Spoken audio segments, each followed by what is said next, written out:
Today I'm going to talk about sagittal plane alignment. What does that mean? This is a digital image of the spine showing sagittal plane alignment. Here's the cervical or the neck.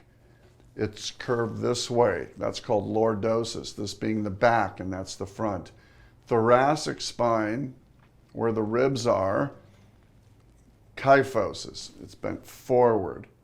And the lumbar spine, lordosis, curving backwards, similar to the neck.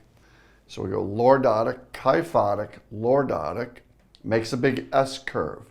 And that alignment is critical, keeping our head directly over the tailbone. And as discs degenerate, or if you've had prior fusions, it may throw your head forward, and that causes a lot of muscle pull in the back. That can occur in the neck, thoracic, or lumbar spine. Sagittal plane alignment is critical for surgical repair and critical in helping to diagnose your pain problem.